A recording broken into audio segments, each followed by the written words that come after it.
what's up? Hello, my name is Emma, and today I'm going to be talking about books I don't mention on my channel enough. I already have 2 installments of this video on my channel, so if you want to check out some books that I probably still don't talk enough about on my channel, those videos will be in the description.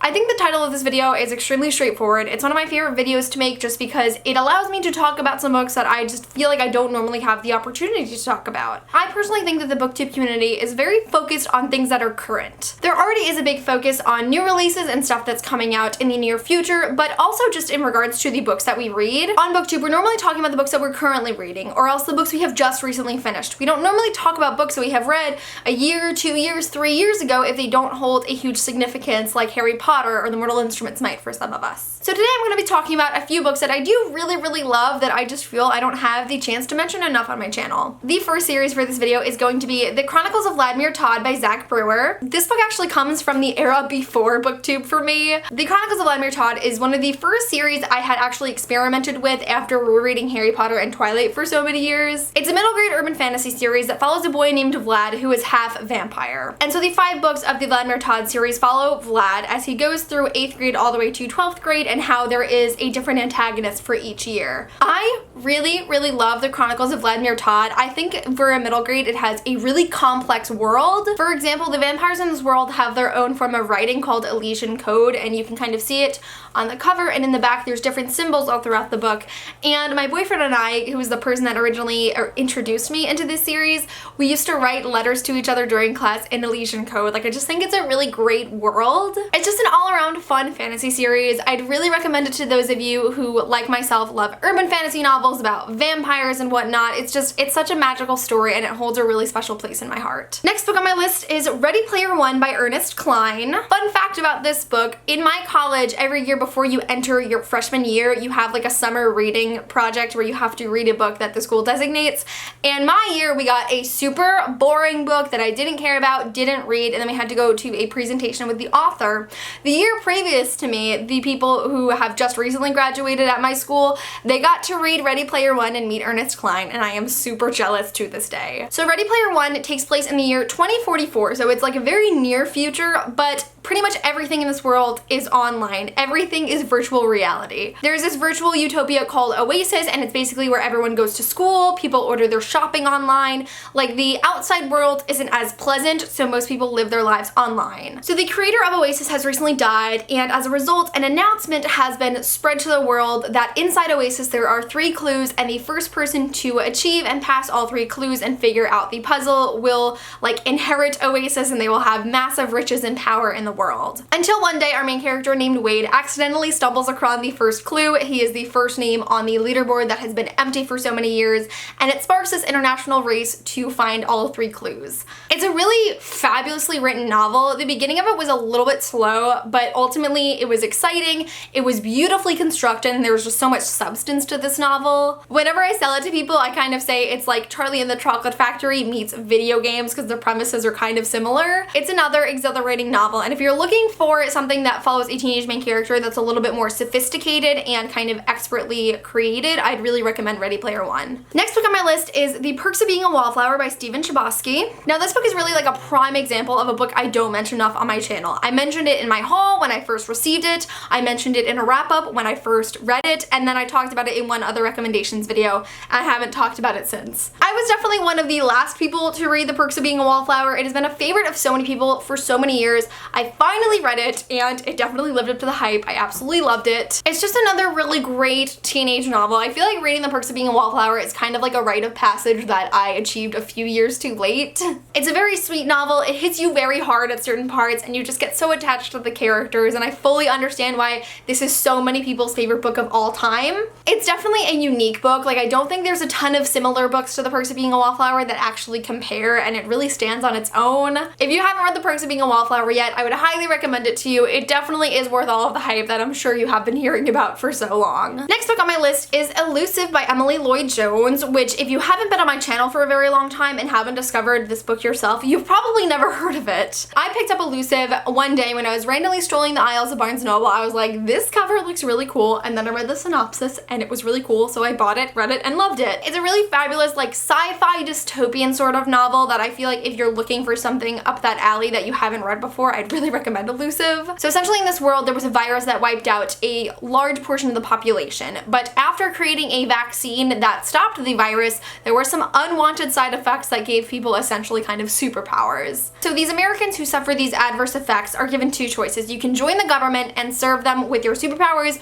or you'll be deemed a traitor and have to die. And so there is this kind of third option that is to lead the life of a criminal, which is what our main character does. Her name is Sierra. She's an illusionist, meaning that her ability is that she can change what people are perceiving. So she can, like in the beginning of the book, one of the first things she does is she changes a room to make it look like she had never been there, even though she was still in the room. And so while Sierra has these mobsters running after her, she also teams up with a group of other people who have similar abilities in order to find the formula that originally gave them their superpowers. I promise you, it is as epic as it sounds.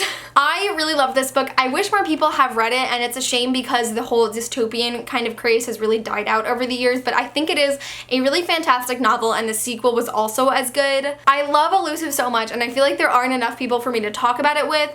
It's definitely a book that I feel like I need to reread very soon in the future because I don't remember much from it, but I just remember having a great time reading it, really enjoying the story, and finding it to be something that totally fit my interests. Now, when I do talk about Elusive on my channel, I tend to try and sell it to people as a book that is very similar to The Darkest Minds by Alexandra Bracken, which unfortunately is another book that I feel I don't talk about enough on my channel. I feel like out of all of these, I probably have talked about The Darkest Minds the most because it is one of the books that I had first picked up after starting BookTube, and I was like so excited to read new things. The Darkest Minds has been a favorite since then, and I still love it today, especially because we have a movie coming out very soon, and I know like Alex Bracken just recently visited the set and has been loving it, so I'm really excited for this film adaptation. But The Darkest Minds is a fairly similar concept to that of Elusive if you haven't heard of it before. In this dystopian novel, there has been a disease that has wiped out a ton of children, but those who have survived have gained superpowers. And so our main character's name is Ruby, and one day when she is 10 years old, after having these abilities be new in her life,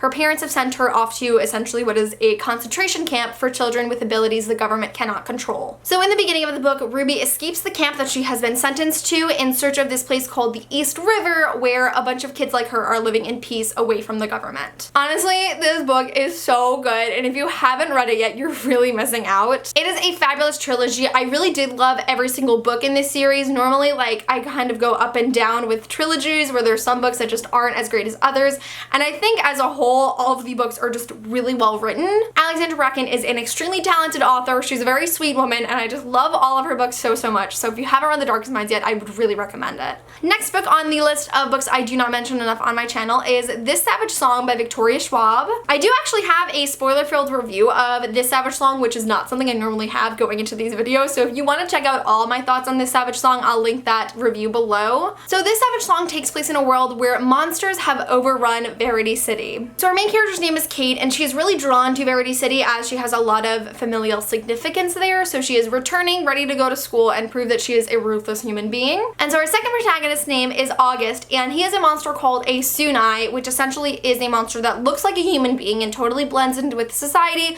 but they have the ability to play music and steal the souls of the sinners. So it's essentially the story of Kate and August as they meet each other for the first time, interact together, and battle their way through the city overrun by monsters. I think one of my favorite selling points about this book is that it is not a romance series like Victoria Schwab herself markets it as Romeo and Juliet minus the romance, and we don't have enough books that are just based on friendship between two people, so that's an aspect I really like about it. The second book in this duology, Our Dark Duet, is a book that I have not read yet, but it just recently came out and I'm really excited for it. So I definitely would recommend This Savage Song. It's again a really unique novel and I think a lot of people would like it. And then the final book on this list is A Monster Calls by Patrick Ness, which is very similar to The Perks of Being a Wallflower in the respect that I read it so much later than anyone else. Our main character's name is Connor, and he is dealing with the effects of his mother suffering from cancer, and so every night at a specific time, the tree in his backyard transforms into a monster, and this monster tells him that he will tell him 3 stories, and then Connor will tell the monster his truth. It is a really fascinating, beautiful story that I would highly recommend to literally any kind of reader. I think